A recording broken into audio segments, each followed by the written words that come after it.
Hi guys, this is Ross and welcome to my channel. May nagtanong sa akin recently via chat ano yung gamit kong lighting pag nagbo-vlog. So today, we're going to take a look at the lighting I use. In the description or in the title, if hindi nyo nakita, the lighting that I'm using is the Viltrox L116T. So ito siya. Actually, dalawa yung ganito ko. Yung isa, ito yung ginagamit kong lighting right now dito sa right side. Then dito sa left side, it's natural light. May window ako dyan. As you can see, sa mga videos ko, maayos naman yung lighting. Well, personally, I think ganun. Maayos yung lighting. So, sana maayos nga yung lighting. At least how I think. Ayun. So, we're going to take a look at this lighting just to simplify my rating of this product. This is a cheap yet effective kind of lighting for vlogs, for video projects. I've had this for 2 years already, and it is really a good product for me. Kasi yun nga, nung nag-start ako, nag-invest ako dito, gusto ko ng something na hindi ganun kasakit sa bulsa. At the same time, good results siya. So based on reviews, ito yung lighting na yun. This is the Viltrox L116T. And binili ko siya sa Amazon in the US back then. I discovered available din siya sa Lazada at saka sa Shopee. So I will share the links for this product both dito sa Philippines and sa Amazon dun sa US if interested kayong bumili nito. So we're going to take a look at the features of this one and what makes it a good lighting. Without further ado, let's take a look at this product. Okay, so this is the Viltrox L116T. As you can see, ayan siya. Then, para ipakita ko lang, ito yung attachment niya. This comes standard. So, itong attachment na to, you can install this on the hot shoe of your camera or pwede nyo gamitin sa light stand, which is yung ginagamit kong lighting ngayon para i-light itong actual product natin. Yan. So, kakabit ko lang uli siya. Ganun lang siya ikabit. Then, looking at the back, ito yung controls niya. So, you have on switch here.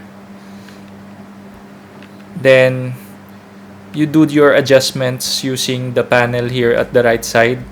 So, meron kang pang control ng intensity ng lighting.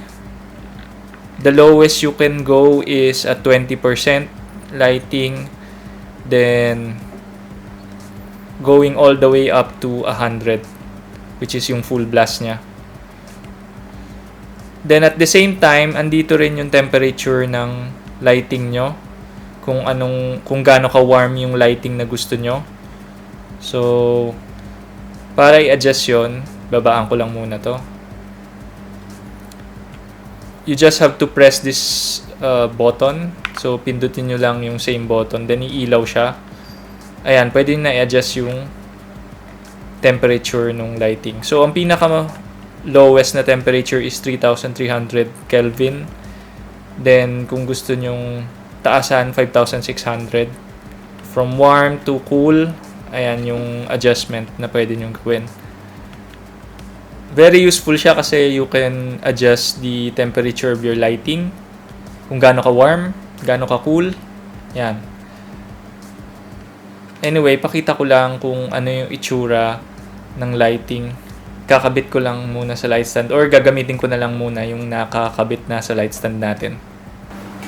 Ayan guys, papakita ko lang yung different intensity levels of the Viltrox L116T lighting. So nakakabit na siya ngayon sa light stand. And ito yung itsura niya. So not sure if clear to, makikita nyo dyan sa video, pero hopefully makita nyo yung difference. Let's start with the lowest intensity level. So this is 20%. And sige, ganun na. Ayan yung lighting niya. Yun yung lighting niya sa face ko. Then, to 30%, 40%, 50%. Ayan, ito yung halfway intensity. So, if ituto ko siya sa mukha ko, ganyan siya kaliwanag at this distance. Then, let's move to 60%, 70%, 80%,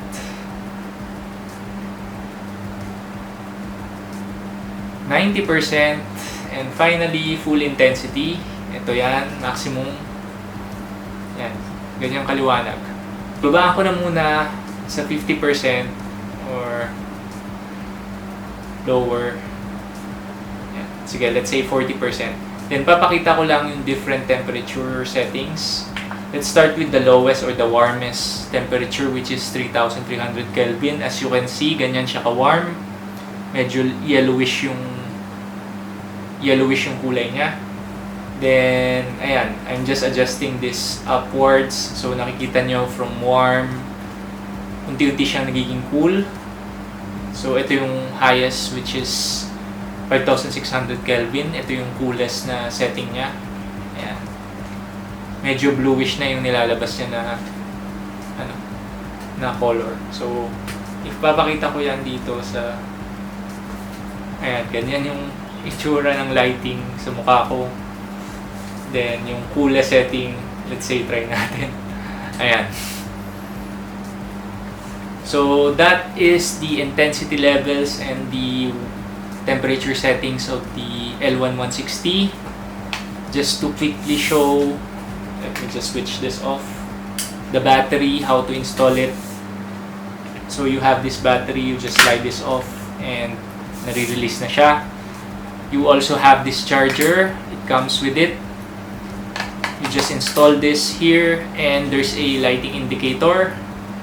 With that lighting indicator, once you plug it in, red, charging siya, green, tapos na siya mag-charge. Then, auto volt din siya, so you could use this in 110 and 220 outlets pag nagta-travel kayo.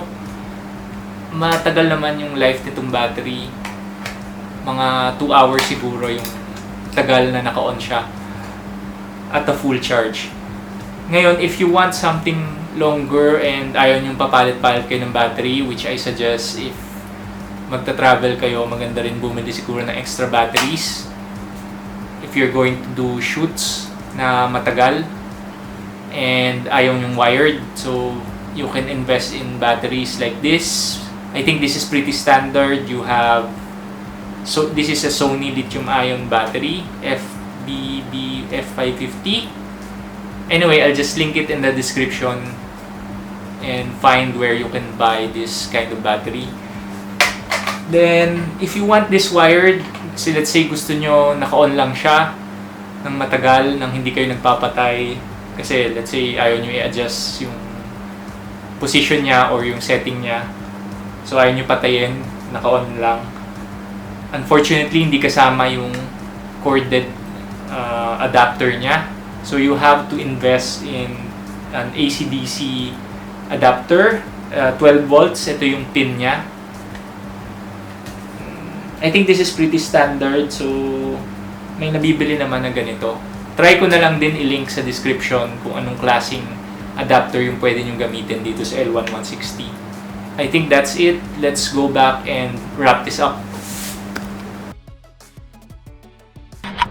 Alright guys, welcome back, and as you can see, this Viltrox L116T is an effective beginner product if you want some good lighting to start on your vlogs or video projects. As I said earlier, I'm going to link it in the description below. Then at the same time, this doesn't have a light stand. So, ililink ko rin yung light stand, but ipakita ko na rin kung ano yung binili kong light stand to go with this one, which is the Amazon Basics light stand. Not sure if meron nun sa Shopee or Lazada kasi it's an Amazon Basics product. But I will link the Amazon link na rin for you to check out. And baka may similar naman na products na ganun din, mura lang. So, ito yung Amazon Basics na light stand.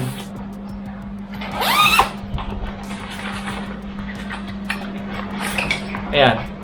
So, ito yung light stand na kinuha ko for it. Mahaba naman yung extension niya. As you can see, this is an Amazon Basics product.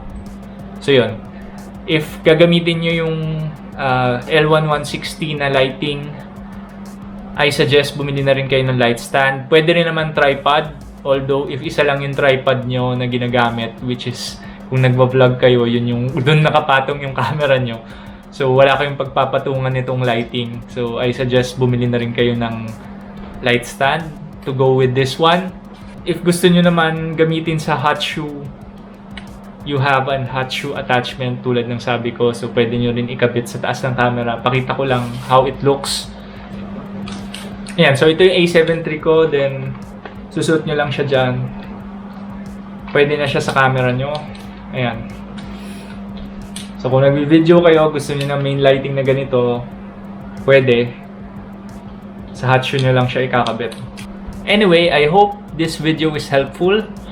If you're looking for cheap lighting na effective, I hope nakatulong tong pag-review ko ng Viltrox L116T.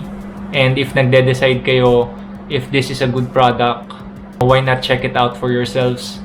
I'll just link the product links in the description kung saan nyo mabibili. So if you like this kind of content, let me know in the comment section below. Hit the like button as well. And if you want more of this, don't forget to subscribe. And I'll see you next time. So, bye!